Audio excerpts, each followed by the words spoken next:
कश्मीरी में हम कहते हैं वंद चलिए शीन गलिए बेई बहार, और कितना प्यारा मौसम है। बर्फ भी है, बारिश भी है, फूलों की खुशबू, महक और खूबसूरती ये और कहाँ देखने को मिले। हम उम्मीद करते हैं कि इस हफ्ते से जो स्प्रिंग का हमारा सीज़न शुरू हुआ है, ये जम्मू कश्मीर के लिए, हमारे टूरिज़्म इंडस्ट्री से ताल्लुक़ रखने वाले तमाम लोगों के लिए एक नई बहार होगी। उनको एक बड़े मुश्किल दौर से गुज़रना पड़ा है, लेकिन जैसे मौसम बदलता है उसी तरह हालात भी बदलते हैं। हालात में एक बेहतरी आए, लोग जम्मू कश्मीर की खूबसूरती का फ़ायदा ले सकें, यही हमारी उम्मीद है। और टूरिस्टों का बाग में आना ये तो अभी से ही शुरू होगा, और जब तक फूल रहेंगे तब तक मैं उम्मीद करता हूँ कि ये बाग जो है लोकल विज़िटर्स और टूरिस्टों से जो है खचाखच भरा होगा। इस बार आपने पूछा क्या नया ऐड किया हुआ है। हर साल कुछ ना कुछ किया जाता है, लेकिन ज़रूरी नहीं है कि हर नए चीज़ के लिए संग बुनियाद रखा जाए या रिबन काटा जाए। इस बार डिपार्टमेंट ने कुछ टेरेसेस ऐड किए। टेरेसेस पे बेड्स के जो हैं डिज़ाइंस, उनमें तब्दीली लाई, और नई चीज़ जो आई है वो सूवेनिर शॉप के हवाले से शुरुआत है।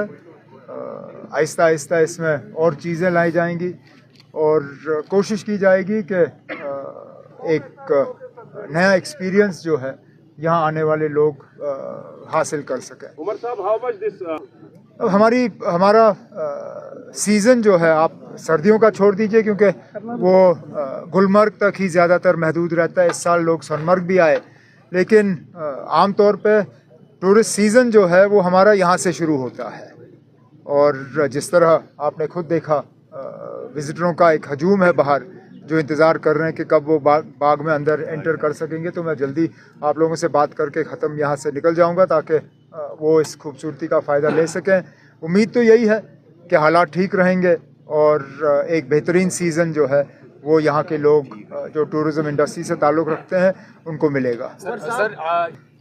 सियासी बात हमें बहुत से मौके मिलेंगे, लेकिन आज अगर मैं अब इन चीज़ों पे बात करना शुरू करूंगा, आप लोग ट्यूलिप गार्डन पे रिपोर्ट करना बंद कर दोगे। इसलिए आज डिपार्टमेंट ने इस बाग को तैयार करने में, जो यहाँ बागवान हैं, जो सारे लोग यहाँ काम करते हैं, इन्होंने बहुत मेहनत की। अब अगर यहाँ का फोकस हम हटा के कहीं और डाल दें, इसलिए ना मैं जंग की बात कर रहा हूँ, ना कोई सियासी बात कर रहा हूँ, मैं सिर्फ़ और सिर्फ बाग और ट्यूलिप गार्डन के मुतालिक बात कर रहा हूँ, ताकि कम से कम इन सबों ने जो मेहनत की है इनको ये ना लगे कि इनकी मेहनत जो है वो ज़ाया हो चुकी है। इनका एक अच्छा प्रपोजल है स्कॉश कश्मीर का कि वो डेवलप यहीं करें bulbs. Floriculture department is also doing it, और ये भी देखा जा रहा है कि सीज़न कैसे बढ़ाया जा सकता है। हॉट हाउस में किस तरह हम इन ट्यूलिप्स का आर्टिफिशियल ब्लूम करा के इनको हम मार्केट तक पहुंचा सकें। कमी कोल्ड चेन की रहती है। कोल्ड चेन हमारा ठीक हो जाए, चाहे रेल के ज़रिए, जहाज़ के ज़रिए, तो मुझे लगता नहीं है कि मुश्किल होगा फ्लोरिकल्चर इंडस्ट्री को यहाँ बढ़ावा देना। लेकिन ये एक ज़िम्मेदारी के तौर पे स्कॉश ने भी और डिपार्टमेंट ऑफ फ्लोरिकल्चर ने ये ज़िम्मेदारी ली है कि किस तरह वो यहाँ ट्यूलिप बल्ब को प्रोपगेट कर सकें, ताकि जो फॉरेन एक्सचेंज हम खर्च करते हैं नीदरलैंड से बल्ब लाने में, कम से कम उसका बचाव हो। और इसलिए जो ऑटम में आपने देखा था बागी गुल्ले दाऊद, उसका ख़ास मकसद ये भी था कि एक तो सीज़न बढ़ाया जाए, लेकिन उसके लिए हमें बाहर से प्लांट मटेरियल लाने की ज़रूरत नहीं थी।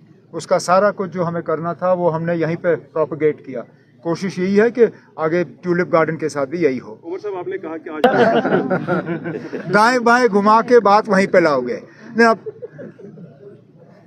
अब मैं ज़्यादा सिक्योरिटी पे जोर दूंगा शायद वो भी ठीक नहीं होगा। आप यकीन माने कि जिन लोगों को सिक्योरिटी की जिम्मेदारी दी गई है वो अपनी जिम्मेदारी निभाएंगे और जहाँ जहाँ टूरिस्ट हमारे जाते हैं वहाँ पे अपनी प्रेजेंस जो है वो बनाए रखेंगे। लेकिन इससे ज़्यादा शायद इस मौके पे या किसी भी मौके पे ज़्यादा इस पे बात करें वो गलत होगा। ओके, चलें।